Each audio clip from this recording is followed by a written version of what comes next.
Failing to plan is planning to fail. You probably already have all these things at home, but you need to have them all in one place in an earthquake kit so you can grab it and go in an emergency. And you don't want to be looking for it, so keep it by the door on the floor.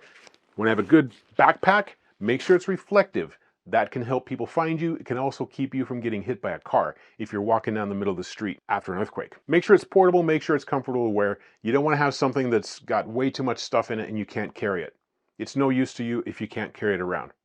Also, know what's in your emergency kit. You don't want somebody to come up to you and say, hey, have you got a Band-Aid? And you say, I don't know. I don't know where it is. I might. So make sure you know what's in it. Note, there are several other types of natural disasters besides earthquakes, like floods, snowstorms, typhoons. This kit is not just for earthquakes, it will help you prepare for those types of disasters as well. Also, get a reflective vest. I realized as I was making this video that I'm a massive hypocrite because I don't have a reflective vest or some of the other things on this list. I just ordered a reflective vest off of Amazon. You might have to leave your home in the middle of the summer, and so you'll be wearing a t-shirt and you want to have a reflective vest. That can help people find you. It can also keep you safe at night. Gloves. Make sure you have some good gloves. You might have to dig through rubble, and if you're one of the lucky ones who escapes injury, you want to be able to help others. So having some good gloves to protect your hands will be very useful. Now, your feet. In Japan, we're already at a disadvantage because we take off our shoes when we enter the home. But you can keep your hiking boots by the door.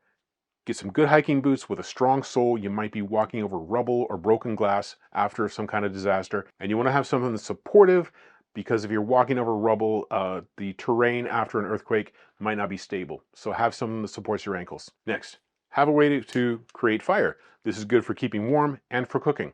I'm a fan of redundant systems, so I've actually got some weatherproof matches. So make sure you're able to start some kind of fire for cooking and heating. And if you're indoors or inside of a shelter and you're using fire, make sure and have proper ventilation. Now, I'm obviously not a survival expert, so tell me in the comments below, what am I missing? First aid kit. You should have a simple first aid kit in your 72-hour bag. And also learn some basic first aid. I love my little wind-up radio. This is great for emergencies. The Japanese government will broadcast information over the radio, and this is great because it doesn't have to be charged, but it also has a place to put batteries. And you can wind it up. You should keep fresh batteries, but just in case, this can be wound up. It's also got a little simple light on it. It's not that bright, but it can get somebody's attention, and it's got an alarm. That's kind of cool. Get a flashlight. You're going to need it. The power might go out. You might need to get somebody's attention. A lot of flashlights these days have like a flasher or an emergency flash on them, and they're very useful in case of an emergency. But make sure and check the batteries every once in a while because they do go dead. Glow sticks. These are not just for dancing at night. You might need to get somebody's attention. They don't give a lot of light. They're not going to help you find your way through the city if the lights go out.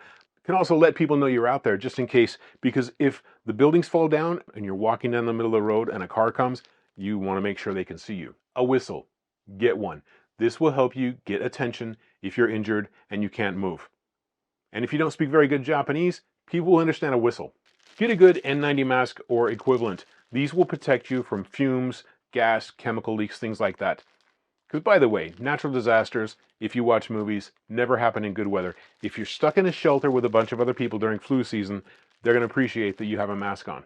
Maps. This is the Tokyo emergency map. City offices give these out. They also contain directions in Japanese, and you can get them in several different languages.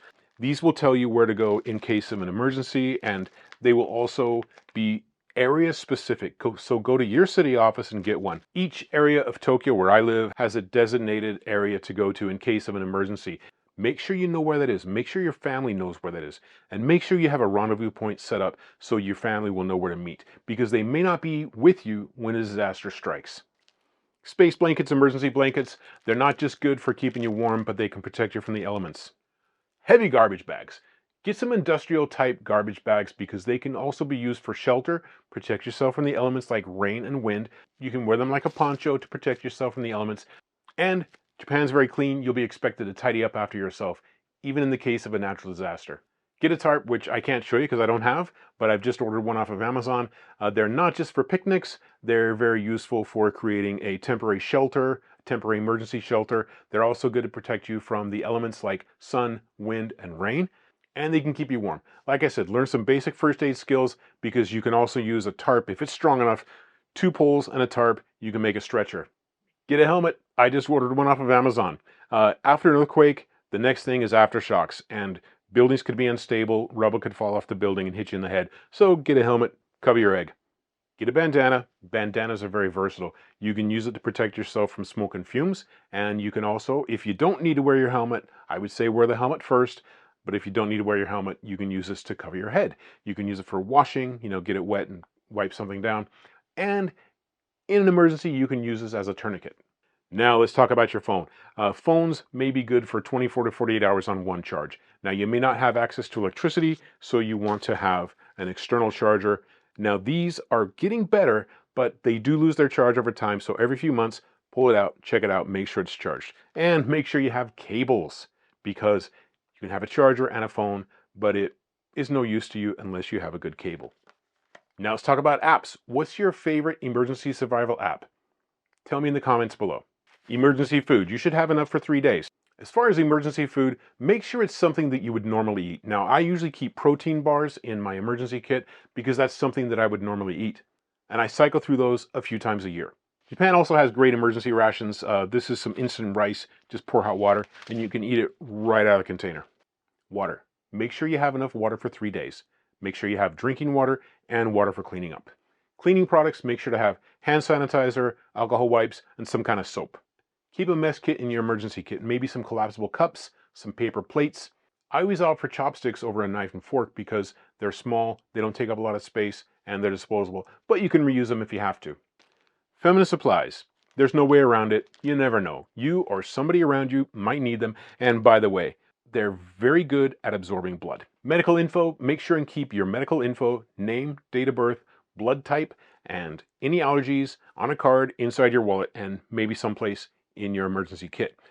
If you're unconscious or unable to communicate, having your blood type and some basic things about you on a card could save your life. Emergency contact information. Make sure to have the information of a good friend, a spouse, a partner, in-laws, somebody in Japan that can be contacted in case of emergency. And heaven forbid, worst case scenario, if they need to contact somebody back home, make sure and have that information in your survival kit as well. A notebook and pen. Make sure and have these in your survival kit because you might need to leave a message, like I've gone to the emergency evacuation area, or you might need to draw a map, you might need to communicate something, and these will come in handy in many different ways.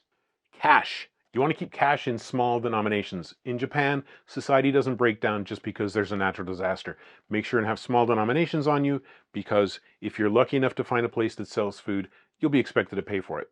Next, where do you keep your emergency kit? I keep mine on the floor by the door. I used to keep it in the coat closet, but then a friend told me if there's ever a massive earthquake and you can't open that door, that earthquake kit's gonna be useless to you no matter what's in there. Now I drink a lot of water, so I usually have about 12 2-liter bottles by the door. I can grab the earthquake kit, a couple bottles of water, head on out the door.